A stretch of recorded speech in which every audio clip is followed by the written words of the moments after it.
छत्तीसगढ़ मानवाधिकार संगठन के द्वारा आज सम्मान समारोह और नियुक्ति का कार्यक्रम रखा गया था। अब नियुक्ति में कुछ ऐसे पदाधिकारियों का नियुक्ति किया गया है जिनके द्वारा अब सड़क में उतरकर मानवों के संरक्षण व उनके अधिकार के लिए लड़ाई लड़ा जाएगा।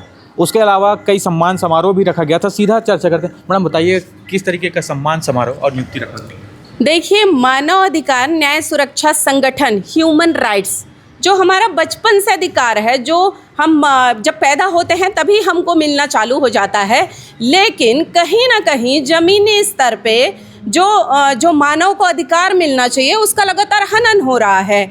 आज हम धरातल पे जाके देखते हैं तो जो वर्ग हैं, जो नीचे धरातल के वर्ग हैं, वो उत्पीड़न के शिकार हैं।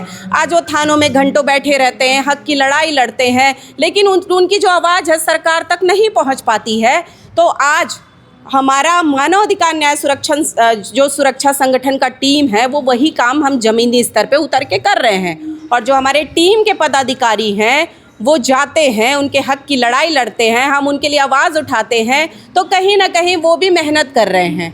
तो आज उनकी मेहनत को सराहना देने के लिए, उनको मोटिवेट करने के लिए हमने आज वृंदावन हॉल सिविल लाइन में मानव अधिकार न्याय सुरक्षा संगठन का प्रोग्राम रखा है, जिसमें हमारे जो संगठन के साथी हैं वो शामिल हुए हैं। और कहीं ना कहीं जब एक इंसान का सम्मान होता है, उनको जब हम मोटिवेट करते हैं तो वो बेहतर से बेहतरीन काम करते हैं। और आज सरकार में जो लोग परेशान हैं, आज जो लोग अपने लिए न्याय की गुहार लगा रहे हैं, लड़ रहे हैं, तो उनके साथ हम खड़े होके इस हक की लड़ाई में हमारा टीम, हमारा संगठन बलपूर्वक काम करेंगे।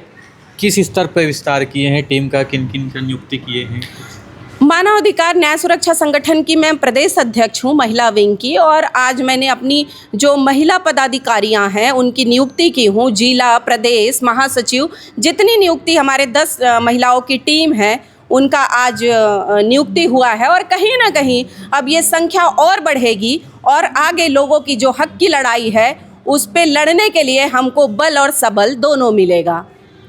निश्चित ही मानवों के हक और लड़ाई की बात कर रहे हैं। सर, सीधा चर्चा करना चाहूँगा बस्तर के कांकेर क्षेत्र हो या बस्तर के अलग अलग इलाकों के बारे में, क्योंकि कहा यह जाता है कि इंसान जब जन्म लेता है तो संविधान में उनको अलग अलग अधिकार मिला हुआ है, लेकिन अभी धर्मांतरण का एक ऐसा मुद्दा चल रहा है जिसमें अंतिम संस्कार का जो हक है वो छीनने का बात कहा जाता है। इस पर किस नज़रिए से देखते हैं आप? देखिए, ये एक धार्मिक मुद्दा है और जैसा कि आप जानते हैं अनुच्छेद 21 के तहत भारत के हर नागरिक को स्वतंत्रता प्राप्त है। धर्म मानने की स्वतंत्रता और विभिन्न प्रकार की स्वतंत्रता जो है वो सभी व्यक्तियों को प्राप्त है भारत के।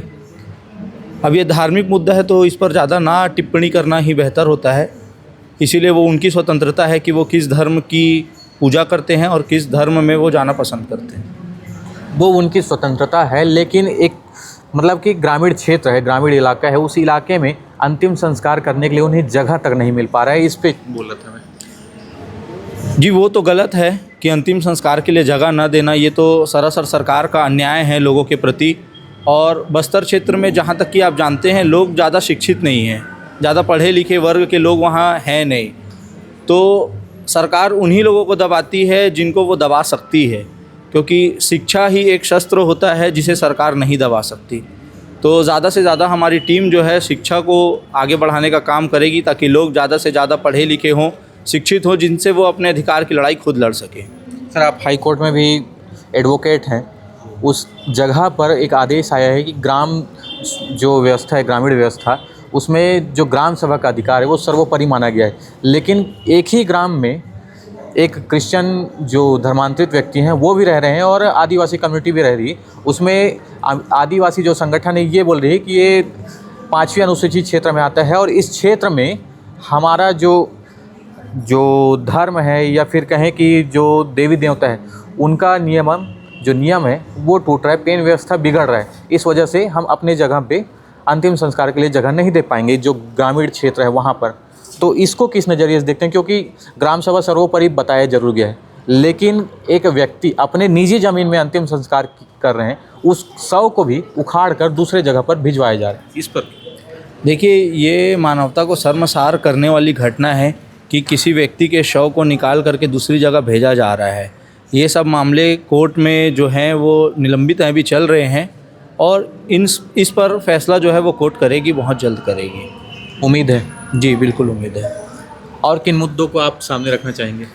जैसे युवा वर्ग जो है जिनको नशे की ओर ढकेला जा रहा है, राजनीतिक पार्टियों द्वारा उन्हें इस्तेमाल किया जा रहा है, युवा वर्ग ज़्यादा पढ़े लिखे ना होने के कारण और नशे की गिरफ्त में होने के कारण अपराध कर रहे हैं, जिससे भारत का भविष्य जो है वो आप समझ सकते हैं कि युवा वर्ग ज़्यादातर अगर अपराध करेगा तो राजनीति करने वाले जो बड़े नेता हैं फ़ायदा उन्हीं का होना है, जिस कारण वो चाहते हैं कि युवा वर्ग ज़्यादा पढ़ाई लिखाई ना करे, नशे में धुत रहे, अपराध करता रहे।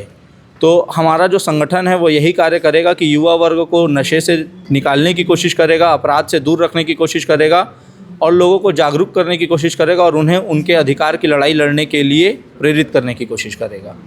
रायपुर में कमिश्नरेट सिस्टम जो लागू हुआ है उसको किस नज़रिए से देखते हैं? देखिए ये एक बहुत अच्छा सिस्टम है, कमिश्नर सिस्टम जो लागू हुआ है, इससे अपराध में रोकथाम होंगी, रायपुर की व्यवस्थाएं सुधरेंगी और रायपुर पहले से बेहतर होगा और अपराध यहाँ कम होगा। निश्चित ही ये मानवाधिकार संगठन के वो पदाधिकारी हैं जो ज़मीनी धरातल में उतरकर कार्य करते हुए जो योजनाएं हैं उन पर नज़र रखेंगे और उन लड़ाइयों को लड़ने का प्रयास करेंगे जहां पर मानव के अधिकार का हनन हो रहा है और उनके अधिकारों को उन्हें दिलाने का भी प्रयास करेंगे। ये बात इनके द्वारा कहा गया है। फिलहाल देखते हैं कि ज़मीन में इसका असर किस तरीके से होता है। मौसम साहू, BXB न्यूज़, रायपुर।